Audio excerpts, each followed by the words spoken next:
BBC World Service. Hello, I'm Rahul Tandon. Thanks so much for joining us. Coming up, we're going to focus on relations between the world's two largest economies, China and the US. And we're talking about one of the biggest deals signed in the history of women's sport. But if you've been listening to the World Service on Monday, you will have heard about the arrest of Matteo Messina Denaro, who's allegedly the boss of the Cosa Nostra, one of the most notorious Mafia crime families.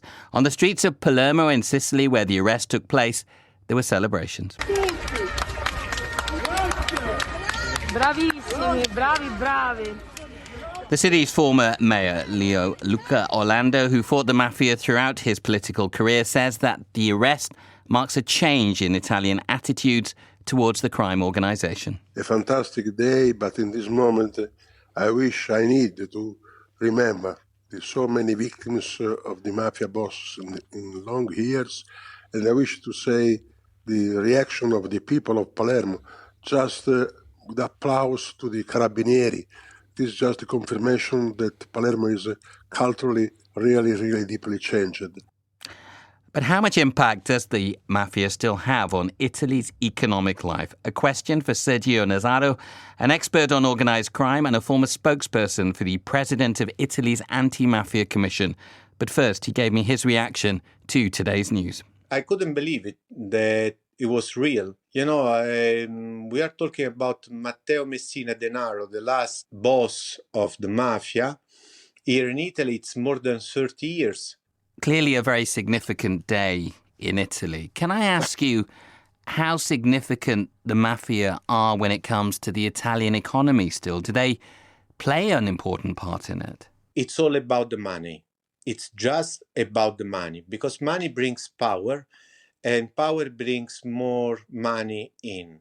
So mafia, and when we say mafia, it's not just the Sicilian mafia, but we are talking also about 'Ndrangheta in Calabria, Camorra in Campania, and so on and so on. So any organized crime group in Italy, it's handling a lot of money. And just between lines, let's say that we are living crisis time in the economy.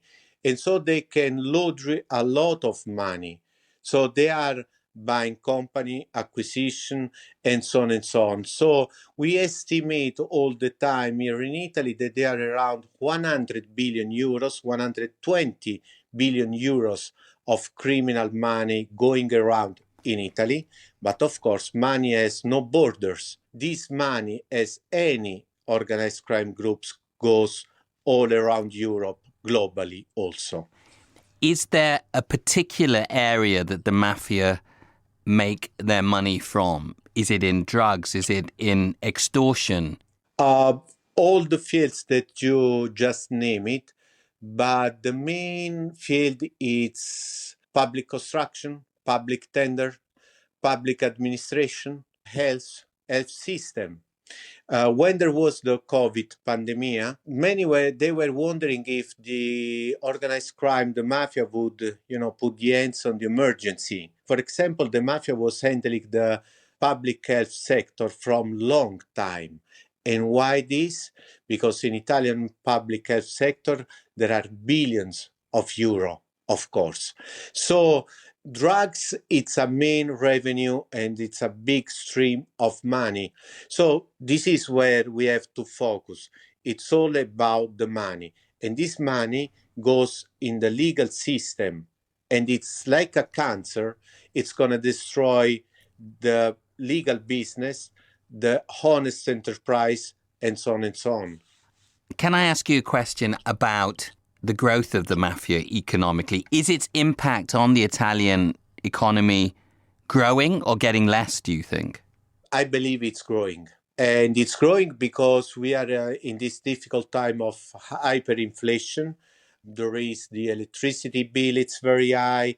The gas bill, it's very high. So anytime the people cannot afford a normal living and there is crisis, if there is a crisis for a family, can you imagine for a business family, for the one that runs a restaurant or a hotel or a shop and so on and so on?